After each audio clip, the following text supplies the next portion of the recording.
मैं तो भूल ही गई थी कि तुम सिर्फ अब नरेश के एम्प्लॉय ही नहीं हो, उसके समधी भी हो।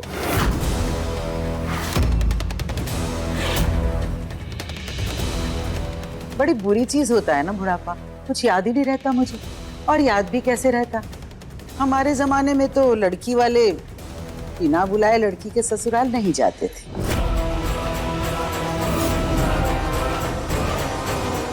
आप लोगों को देखा तो लगा शायद कोई दफ्तर का काम होगा। हम तो नरेश जी का हालचाल लेने के लिए आए थे। हमें तो कल रात को ही पता चला था, लेकिन रात में आना ठीक नहीं, इसलिए अभी आए। अब कैसे है वो? तबीयत तो खराब ही है उसकी। पिछले कुछ दिनों से घर की खुशियों को नजर लग गई है। ना जाने ऐसा क्या अपशकुन हो गया है, इसके उल्टे कदम पड़ गए इस घर पर।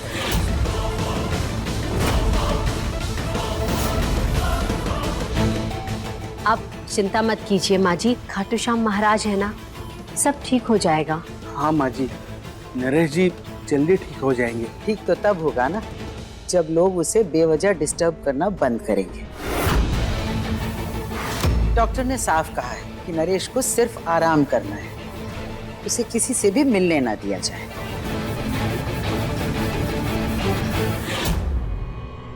वो दरअसल में माँ जी हमारी रुचि से बात हुई थी तो। मैं झूठ तो नहीं बोल रही हूँ, डॉक्टर ने मिलने से मना किया है इसलिए रोक रही हूँ, वरना मुझे क्या। माँ जी आप नाराज मत होइए, आप हमें गलत समझ रही हैं। हम लोग चलते हैं। नमस्ते माँ जी। नमस्ते। ये लीजिए पानी। लड़की वाले लड़की के ससुराल का पानी तक नहीं पीते, है ना श्रीधर जी? जी। वापस ले जाओ पानी।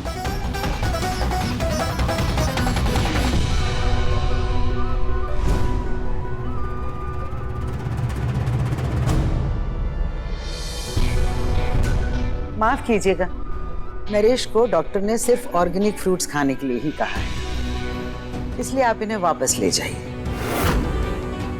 क्योंकि ना तो इसे नरेश खा सकता है और ना ही हम खाते हैं ये वाले फ्रूट्स।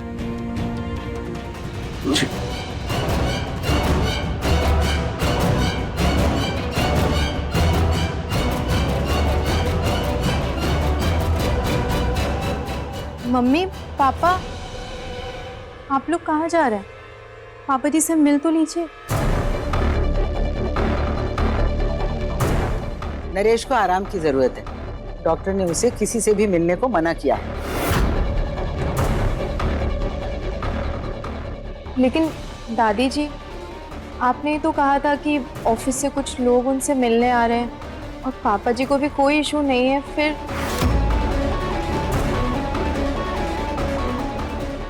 रुचिता, बहू हो, बहू बनकर रहो, अपनी दादी सास की सास मत बनो।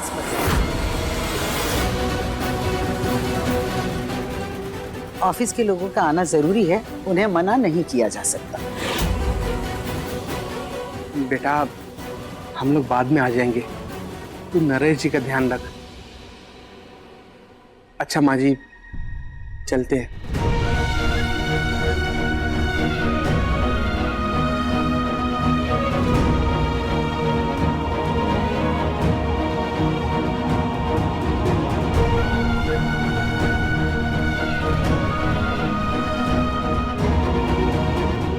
ये क्या श्रीधर जी,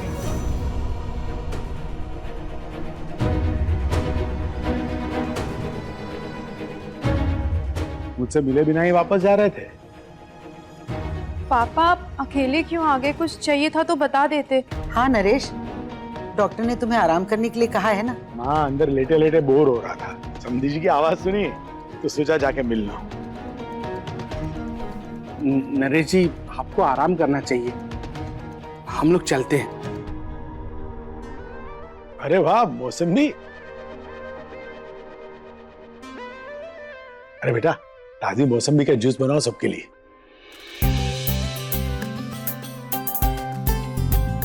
हाँ हाँ, आप लोग नाश्ता पानी कीजिए, बैठिए आराम से, बैठिए।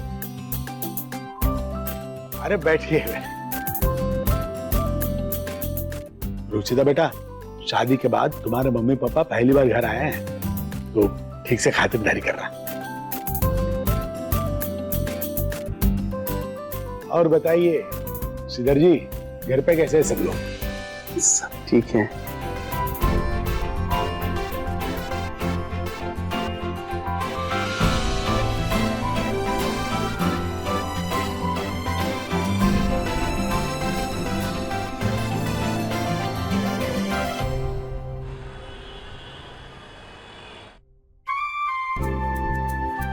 पापा जी,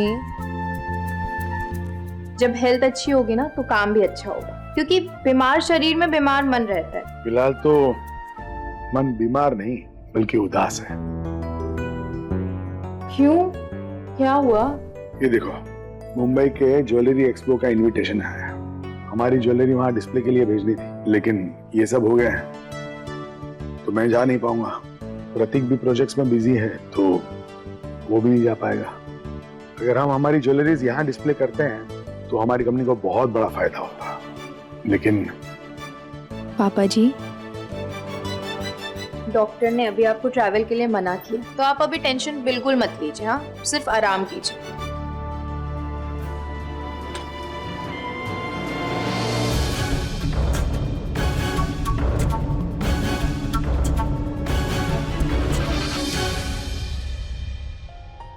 पापा को सॉरी तो बोलना है, लेकिन समझ ही नहीं आ रहा कि क्या करूं। उन्हें फेस करने की हिम्मत ही नहीं हो रही। निहार जी,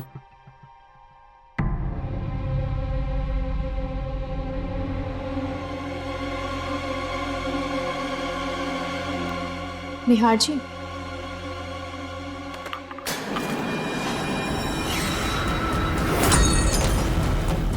पागल हो क्या? दिमाग खराब है तुम्हारा?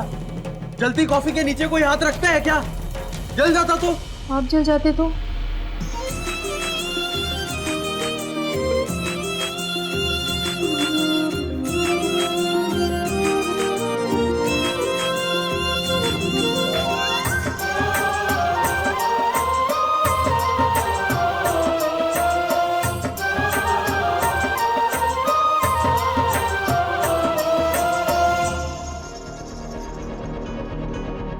कुछ नहीं हुआ निहार जी, कॉफी उतनी भी गर्म नहीं थी।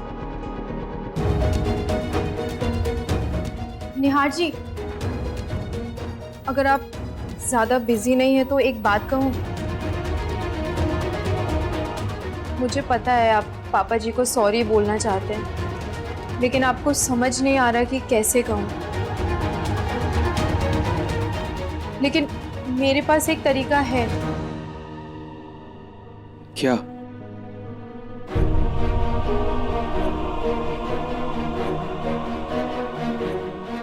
Mumbai jewellery expo invitation?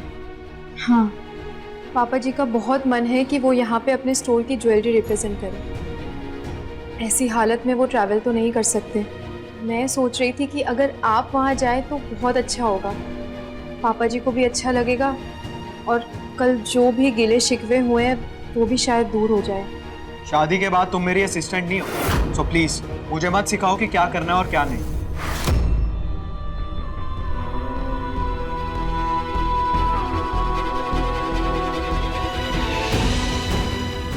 इससे आइडिया तो अच्छा है, पापा के लिए इतना तो कर ही सकता हूँ।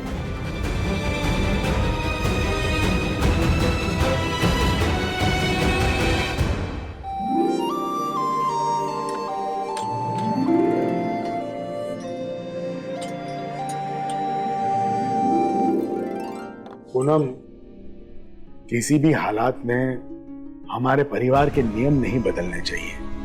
सब लोग साथ में बैठकर खाना खाते आए हैं अब तक। आज भी सब लोग साथ में बैठकर ही खाना खाएंगे।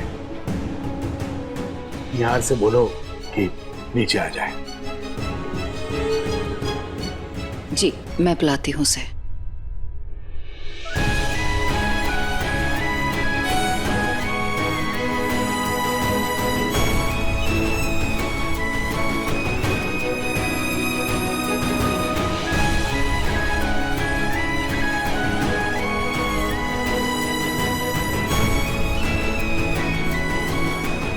I'm sorry, पापा। Really sorry. यानी मैंने कल आपको गुस्से में क्या क्या बोल दिया।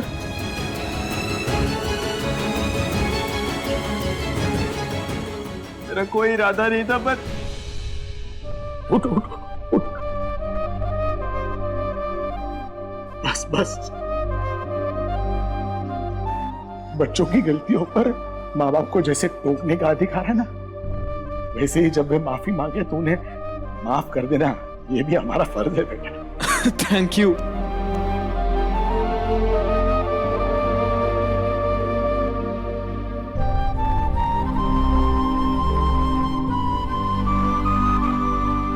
चल बेटा, सबके सामने बैठ के खाना खा। जी पापा। पापा, मुझे आपसे एक परमिशन चाहिए थी।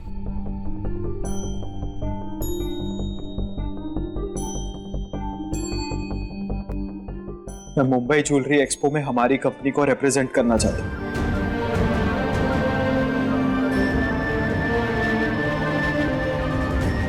मैं जानता हूँ कि आपका बहुत मन है, पर पापा प्लीज मुझे एक चांस दीजिए। मैं आपको कोई शिकायत का मौका नहीं दूंगा। बच्चे जब जिम्मेदारी संभाले तो उसमें गलतियां नहीं होती बेटा। बल्कि मुझे तो खुशी है कि आज तुम पहली बार खुद से कुछ काम करने के लिए आगे आए हो। इससे बड़ी बात क्या हो सकती है एक बाप के लिए। आओ बेटा, बैठ के सबके साथ खाना खा।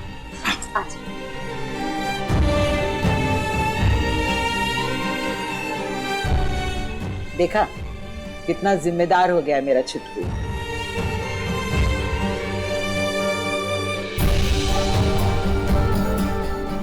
संगत का असर है माँ।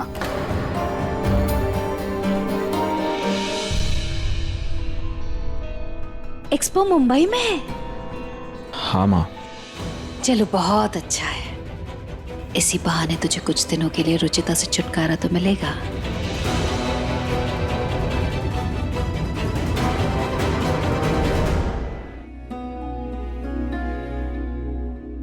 यार बेटा, तुम मेरी खातिर मुंबई एग्जीबिशन में जा रहे हो तो मेरी एक और बात मानोगे बेटा?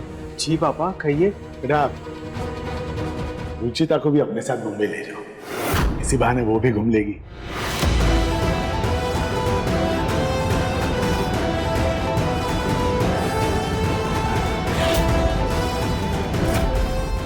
ये तो बिल्कुल ही परफेक्ट आइडिया है। वैसे भी तुम दोनों शादी के बाद हनीमून पे नहीं गए थे, तो इसी बहाने वो भी हो जाएगा। पापा वो I mean, मैं वहाँ एक्सपो में पूरा दिन बिजी रहूंगा एंड रुचिता बोर हो जाएगी। हम कभी बाद में चले जाएंगे ना। कोई बात नहीं बेटा, एक दिन और रुक जाना, लेकिन रुचिता को घुमाकर हिलाना। रुचिता बेटा, खाना खाने के बाद मुंबई जाने की तैयारी कर लेना।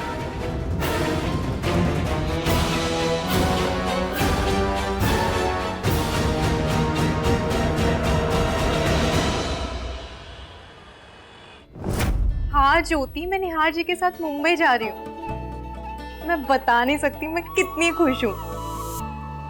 1 मिनट में पापा ने मेरी सारी खुशियां छीन ली। क्या जरूरत थी उस लड़की को मेरे साथ भेजने की? जिस लड़की को अपनी सेक्रेटरी नहीं बताता था मैं लोगों को, उस लड़की को मैं अपनी बीवी कैसे बताऊंगा? निहार, तू टेंशन मत ले बेटा, तू सिर्फ अपने काम पर ध्यान दे। तुम तेरे पापा को समझाएंगे। रुचिता तेरे साथ मुंबई नहीं जाएगी। नहीं दादी, मैं पापा को और परेशान नहीं करना चाहता, और वैसे भी उन्हें बताने से कुछ होना ही नहीं है, तो ठीक है।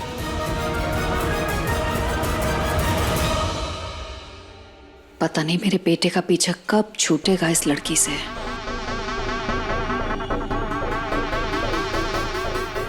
वैसे एक तरकीब है मेरे पास, जिससे रुचिता निहार के साथ मुंबई जाने लायक ही नहीं रहेगी।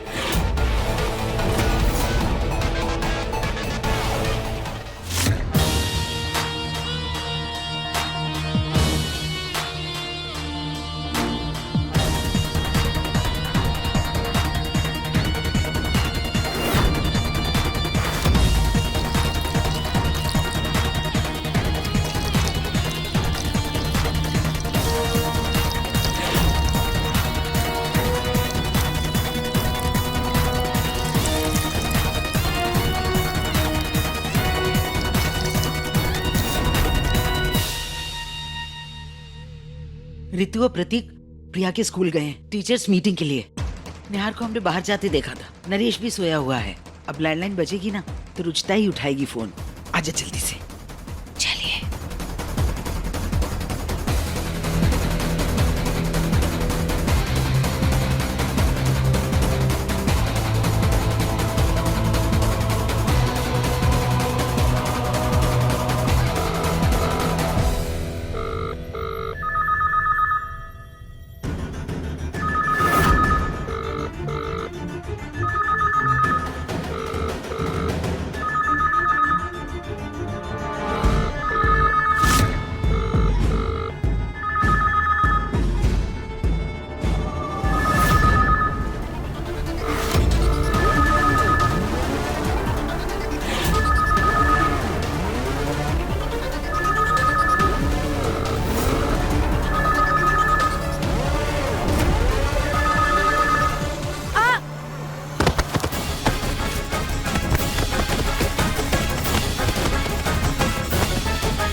ऐसे गिरेगी वो, और उसके बाद निहार के साथ कभी जाने की सोचेगी भी नहीं।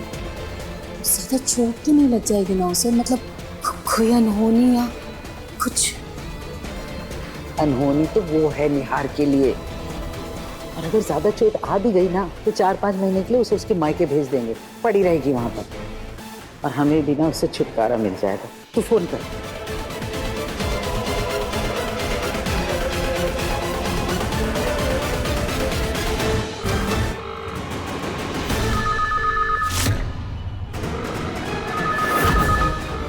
हाँ मम्मी, सब ठीक है, आप बेकार में टेंशन लेते हैं।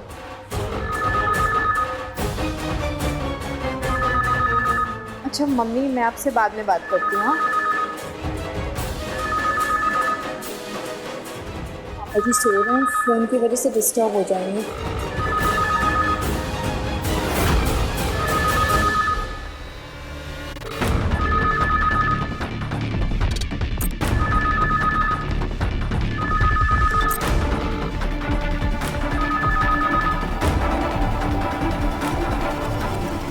जब से पापा ने उस लड़की को मेरे साथ मुंबई जाने के लिए बोला है, तब से मेरा सर दर्द से फटा जा रहा है। छत पर भी इतनी गर्मी थी कि दर्द और बढ़ गया। निहार,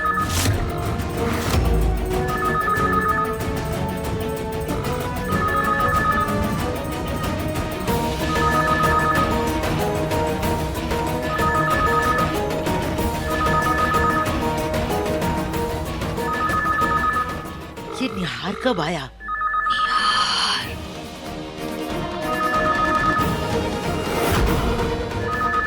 सुनो,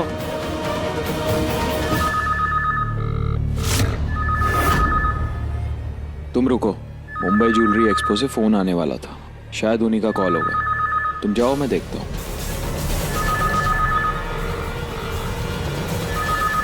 फोन काट जल्दी से, जल्दी से फोन काट। फोन हैंग हो गया। निहार जी!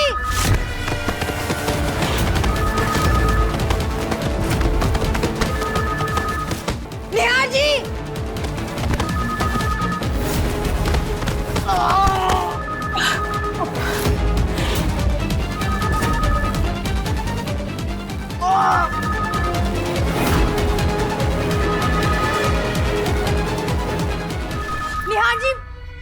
निहार जी, आप ठीक तो है ना?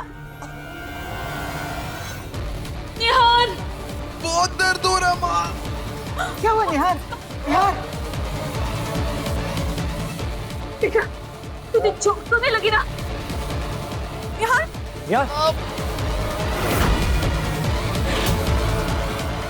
चाचू आपको क्या हो गया? बेटा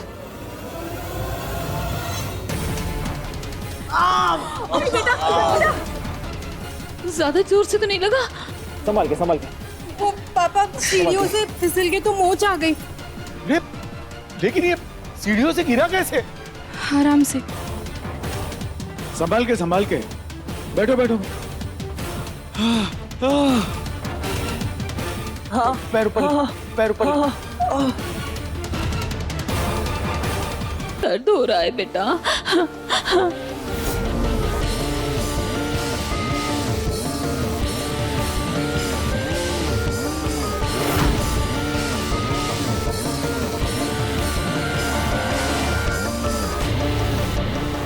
कि सीढ़ियों में तेल कहाँ से आया?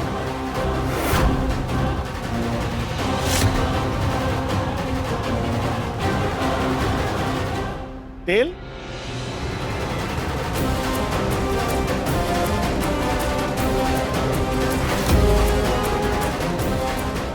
लेकिन सीढ़ियों पे तेल आया कहाँ से?